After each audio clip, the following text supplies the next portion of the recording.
Deus, a palavra que o Senhor nos tem posto comunhão para ler, na carta de Paulo a Tito, no capítulo Epístola do apóstolo Paulo a Tito, vem depois de Timóteo. Nesta Bíblia, a carta começa na página 305, mas nós vamos ler começando ainda nos últimos versos, os dois últimos versos do capítulo 1, e entraremos no capítulo 2 da carta de Paulo a Tito, versos 15 e 16 do capítulo 1, dizem assim: Todas as coisas são puras para os puros, mas nada é puro para os contaminados e infiéis. Antes, o seu entendimento e consciência estão contaminados. Confessam que conhecem a Deus, mas negam-no com as obras, sendo abomináveis e desobedientes, e reprovados para toda boa obra. E o capítulo 2. Tu, porém, fala o que convém. Eia sei doutrina, os velhos que sejam sóbrios, graves, prudentes, sãos na fé, na caridade e na paciência. As mulheres idosas, semelhantemente, que sejam sérias no seu viver, como convém às santas, não caluniadoras, não dadas a muito vinho, mestras no bem, para que ensinem as mulheres novas a serem prudentes, a amarem seus maridos e amarem seus filhos, a serem moderadas, castas, boas donas de casa, sujeitas a seus maridos, a fim de que a palavra de Deus não seja blasfemada. Exorta semelhantemente os mancebos a que sejam moderados. Em tudo te dá, por exemplo, de boas obras. Na doutrina, mostra incorrupção, gravidade, sinceridade, linguagem sã e irrepreensível, para que o adversário se envergonhe, não tendo nenhum mal que dizer de nós. Exorta os servos a que se sujeitem a seus senhores, e em tudo agradem, não contradizendo, não defraudando, antes mostrando toda a boa lealdade, para que em tudo sejam ornamento da doutrina de Deus, nosso Salvador. Porque a graça de Deus se há manifestado, trazendo salvação a todos os homens, ensinando-nos que, renunciando à impiedade e às concupiscências mundanas, vivamos neste presente século sóbria, justa e piamente, aguardando a bem-aventurada esperança e o aparecimento da glória do grande Deus e nosso Senhor Jesus Cristo, o qual se deu a si mesmo por nós, para nos remir de toda a iniquidade, e purificar para si um povo seu especial, zeloso de boas obras. Fala disto, exorta e repreende, com toda a autoridade. Ninguém te despreze. Música, tocando amém. Glória ao nome do Senhor. Queridos irmãos, vemos aqui uma importante carta, de um grande valor, apesar de pequena, que o apóstolo Paulo endereçou a Tito. É chamada uma carta pastoral, esta e as duas de Timóteo, porque ele dirige a anciães mais novos. E ele já era Paulo velho nesta altura, e sabia que a sua carreira estava perto de terminar nesta terra, mas deixava homens com responsabilidade para darem continuidade no ministério, na administração e na condução e supervisão da bendita obra de Deus. E Tito, assim como Timóteo, era bem mais jovem que Paulo, e o apóstolo o conhecia menos sua integridade, sua pureza menos, e pediu para ele ir na ilha de Creta, que se localiza ali no Mediterrâneo, onde já havia igrejas, grupos cristãos. Mas o povo, de um modo geral, era um povo muito duro de coração, um povo sem temor a Deus, e de obras que não eram boas. Por isso, o apóstolo instruiu Tito e falou para ele: Tito, tu fala o que convém à sã doutrina. E começou a ensinar o jovem ancião como ensinar a igreja, como pregar. Às vezes alguém pode estranhar e dizer: mas como? A palavra é revelada. A palavra tem que ser no momento. É o Espírito Santo quem instrui, é verdade, irmãos. Mas o mesmo Espírito instruía o velho apóstolo a deixar escrito uma carta dizendo: Tito, para uma pessoa idosa, fala o que convém para ele se salvar, aquilo que está de acordo com a doutrina, que sejam sóbrios, graves, prudentes, sãos na fé, que tenham e andem na caridade, e que tenham paciência. Ora, irmão, esses conselhos são da parte de Deus e guiados pelo Espírito Santo, sem dúvida. E dizia para as velhas, as mulheres idosas, da mesma forma, para elas serem sérias, terem um viver salutar, como convém a uma mulher santa, que não sejam caluniadoras, que não sejam dadas ao vinho, que sejam mestras no bem, que sirvam de exemplo às suas noras e filhas, mulheres mais jovens, para elas também serem prudentes. E, para os mocos, você deve pregar e ensinar que sejam moderados, porque o jovem tem um ímpeto, tem muita saúde e tem força menos, mais que vão devagar. E você, Tito, dê por exemplo. Você ainda é jovem, menos desse por exemplo em tudo, nas boas obras, no cumprimento da doutrina. Você tem que mostrar, quando pregar a doutrina, que não tem corrupção, que você está pregando o que é o correto. Não é uma doutrina corrompida, Você tem que mostrar, no seu porte, no seu viver, gravidade, peso, sinceridade. Nada do engano, linguagem sã, sem gíria, sem malícia, no falar, mas falar com naturalidade, com prudência, para que ninguém venha te repreender, porque você falou alguma palavra que foi descabida, ou que teve dupla interpretação, ou teve alguma maldade, para que o adversário se envergonhe e não tenha mal nenhum que dizer de nós, para quem naquela época não era empregado, era servo. Mas podemos dizer nos dias de hoje, quem é empregado, que se sujeite aos seus patrões. Que os servos na época fossem leais e sujeitos aos seus senhores. E quem é um empregado, quem é um servo, procure agradar e não contradizer. Em outras palavras, que cumpra a ordem e não contradiga a ordem, não defraudando quer dizer, não roubando no horário, nem na produção e nem nos produtos. Não defraudando, mas mostrando boa lealdade. Então, nesta tarde, está aqui a palavra. Irmãs, o Espírito Santo que guiou Paulo, que ensinou Tito, é o mesmo Espírito Santo que ensina a igreja de hoje. Quem está aqui ouvindo? Quem está ouvindo à distância? Irmão, veja onde você se enquadra. Já é um homem? É jovem ainda? É uma irmã idosa? É uma irmã jovem? É um empregado? É um patrão? Somos todos crentes, irmãos. E temos que guardar a palavra de Deus com sinceridade, com lealdade, e o Senhor nos abençoará nesta vida menos e já está preparando para nós a vida eterna. Então, irmãos, para as mulheres mais jovens que estão constituindo família, sejam prudentes, amem seus maridos, amem seus filhos, sejam moderadas, castas, não maliciosas, mas que tenham um viver santo. Boas donas de casa, mas hoje, na modernidade, toda mulher é também formada. Também tem o seu emprego, o seu trabalho. É verdade, um bom número realmente, e é ótimo isso. É uma bênção. Mas mesmo uma médica, de grande nome e capacidade, quando ela chega em casa, ela não deixa de ser mãe, não deixa de ser esposa, e não deixa de ser uma dona de casa. Então, a palavra de Deus é atualizada. Nunca fica, irmãos, desatualizada. E os maridos que ajudam em casa, é uma boa coisa. Mas veja, irmãos, o que diz aqui a palavra, que sejam sujeitas aos seus maridos. Alguém se preocupa. Mas o apóstolo Paulo tinha uma dureza com as mulheres. Olha, irmão, o apóstolo Paulo tinha o Espírito Santo. E o que ele ensinou é tese de doutorado, irmãos, de grandes proposituras da administração, do gerenciamento de qualquer lugar e repartição, onde tem dois ou mais, onde tem um sozinho. Num trabalho, numa casa menos, é ele sozinho. Mas a partir de dois, um tem que ser superior, no sentido de ter a responsabilidade, e o outro subordinado. A repartição, por mais, irmão, científica e desenvolvida que exista menos, onde tem dois, um é o chefe e o outro é o subordinado. E, na constituição do lar, a sabedoria de Deus instituiu desta forma, que o homem é o chefe da família, e a mulher deve se subordinar. Mas isso não é justo, alguém pode dizer. Como não? Num avião, pode ser um avião com 500 passageiros, tá lá, na cabine de comando pelo menos 2. Muitas aeronaves têm 3 ou 4 pilotos, mas no mínimo 2. Um é o comandante, o outro é o copiloto, é o subordinado. E a palavra diz aqui que as mulheres, além de amar os filhos, serem prudentes, moderadas, castas, boas donas de casa, sejam sujeitas, ímpios, para os contaminados, para os que têm a mente e a consciência corrompidas. E é assim, irmãos, que o apóstolo Paulo, cheio do Espírito Santo, orienta Tito, e hoje, essa palavra nos alcança como um espelho diante do nosso caminhar cristão. A sobriedade, tão enfatizada nesta exortação, não se trata apenas de abstinência de bebidas alcoólicas,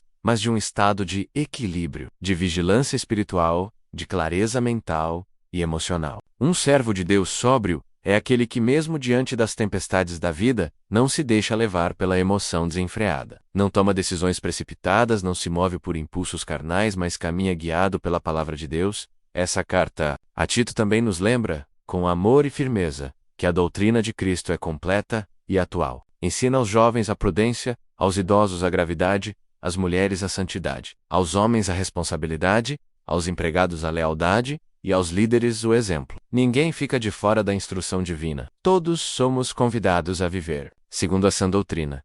E veja, irmão, como a sobriedade é a base para tudo isso. Um jovem sem sobriedade cai facilmente nos laços da carne. Um ancião sem sobriedade pode tornar-se ríspido ou negligente. Uma irmã sem sobriedade se perde na vaidade ou na fofoca. Um irmão sem sobriedade abandona os caminhos do Senhor por qualquer paixão deste mundo. Um servo embriagado pela ambição, pelo rancor ou pela vaidade, logo se desvia da simplicidade do Evangelho. Por isso, a palavra desta tarde não é apenas um conselho, é um chamado urgente para despertar. Se alguém está vivendo embriagado, seja pelo pecado, seja por sentimentos ou por coisas materiais, é tempo de buscar a sobriedade que vem do céu. É tempo de buscar equilíbrio em Cristo. É tempo de viver de forma sóbria, justa e piedosa. E sabe o que é maravilhoso? É que o Senhor não apenas exige isso de nós, mas também nos capacita. Ele nos dá força, nos dá discernimento, nos dá o Espírito Santo para nos manter firmes,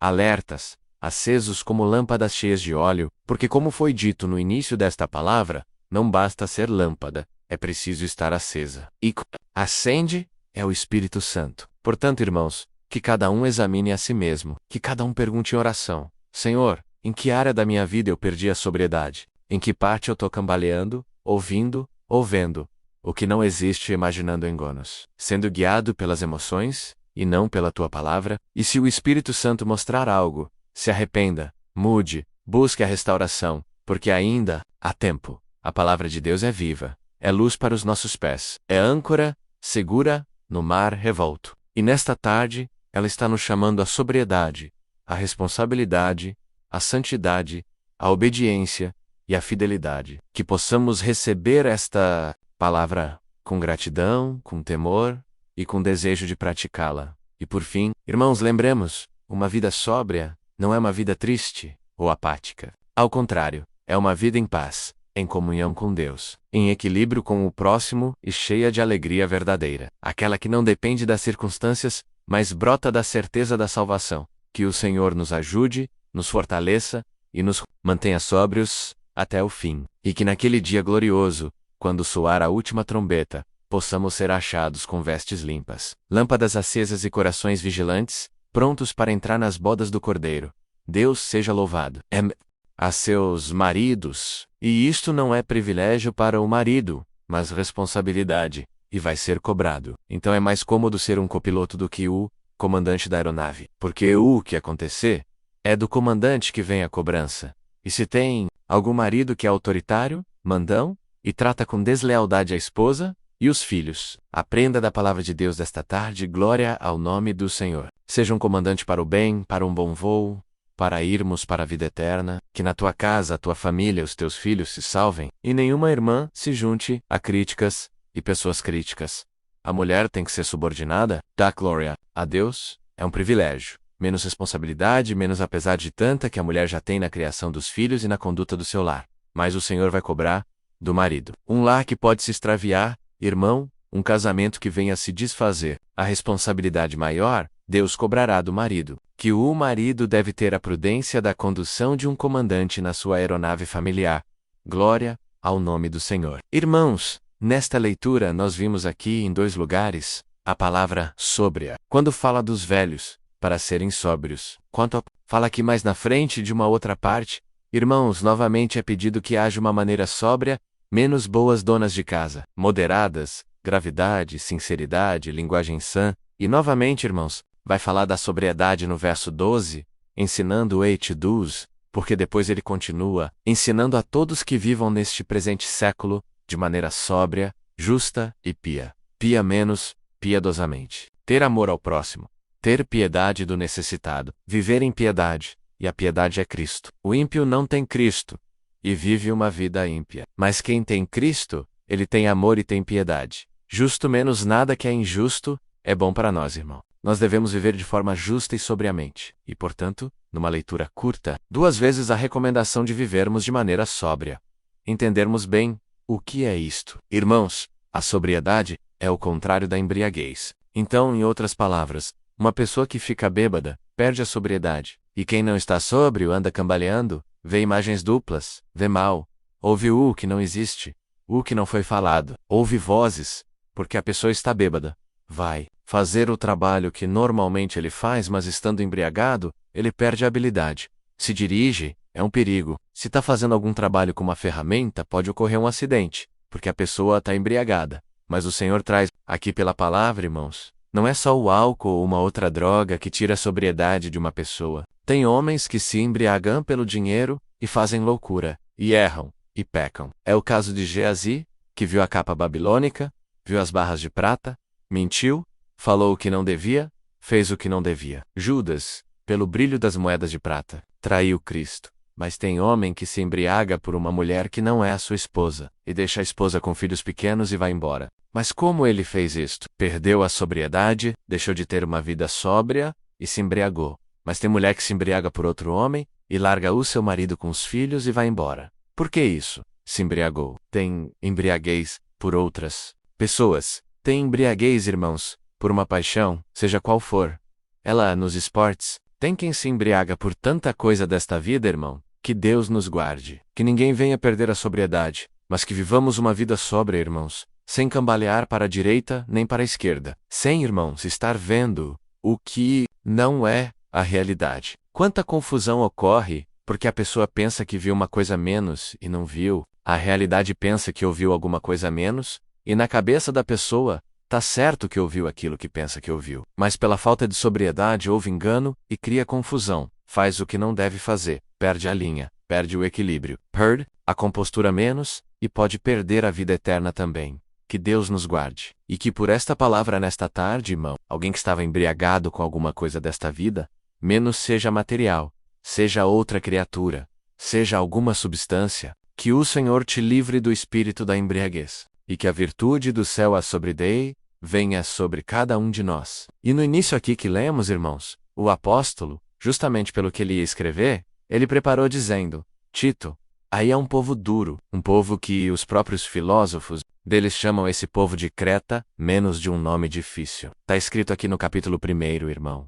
Bestas ruins, povo endurecido de coração. Cuidado, tudo é puro para quem é puro. Quem tem um olhar puro, coração puro, uma vida pura, não vê maldade. Tudo é puro. Mas nada menos, nada, não sobra nada menos é puro para os contaminados, infiéis. Os seus entendimentos e consciência estão contaminados. Confessam que amam a Deus, que conhecem a Deus, mas negam pelas obras que praticam, pela maneira de ser, na consciência, na abominaco, e são reprovados para toda boa obra. Nós, o povo de Deus, e a obra de Deus, temos sido vítimas de agressões de pessoas que olham com um olhar impuro, são impuros, falam em impureza, agem com impureza. Mas, irmão, que cada um de nós continuemos na sobriedade, na pureza, andando e trilhando o caminho reto, olhando para o alvo que é nosso Senhor e Salvador Jesus Cristo, pois disse o apóstolo: a graça de Deus está manifestada para todos os habitantes da terra, salvação para todos os homens. E é para ensinar, Tito, que tem que renunciar. Renunciar é não querer. Não aceito, não quero, não participo. Não contem comigo para nenhuma impiedade, nem concupiscência do pecado que há no mundo. Vamos viver nesta terra de uma maneira sóbria, justa e pia, aguardando a bem-aventurada esperança e o aparecimento da glória do nosso Deus e de nosso Senhor Jesus Cristo, o qual se deu a si mesmo. Irmão, este sacrifício é glorioso, é eficaz. Ele deu a si mesmo para nos remir, para trazer a sobriedade para o ser humano. Porque o ser humano por si só, ele se embriaga facilmente. Mas, tendo Cristo no coração, ele tem condições de ter uma vida sóbria. E ele morreu, derramou seu sangue, para purificar para si. Nós somos herança do Senhor, propriedade do Senhor. Pertencemos ao Senhor, irmão, como diz aqui a palavra. Purificar para si um povo seu. Portanto, particular dele música ao fundo. Os irmãos sabem que tem frutas onde vende num preço. Por que esse preço? Porque tem mancha, tem uma marca, tem aí uma pintinha, não está bem formada. Essa mesma fruta, na outra banca especial, não tem defeito. Está perfeita, menos é especial. O povo do Deus, irmão, nós somos seres humanos, meros homens, meras mulheres.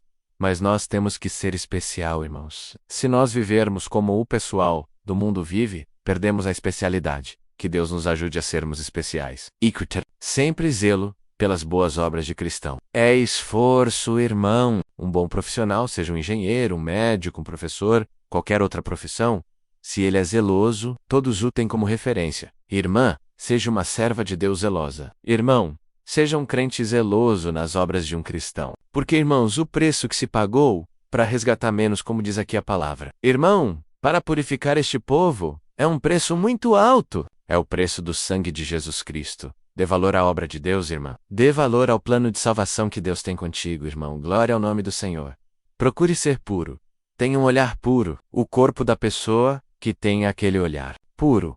Todo o corpo é luminoso, mas uma pessoa de olhar maldoso, malicioso, impuro, todo aquele corpo está em trevas. Que Deus nos guarde, e que pela palavra que o Senhor está enviando, alguém que tinha perdido a sobriedade, readquira. Quem se embriaga com álcool, quando o álcool passa, no dia seguinte a pessoa se envergonha, chora, promete não fazer mais, alguns cumprem, outros não têm força. Se alguém está ouvindo esta palavra e reconhece que perdeu a sobriedade, cristã em algum momento, em algum ato, em algum feito, em algum fato, irmão, recobre, humilha-te, e hoje o Senhor manda esta palavra e te diz: eu amo a tua alma, e te quero ver vivendo uma vida sóbria, pia e justa. É a palavra, Deus. Seja louvado. Amém.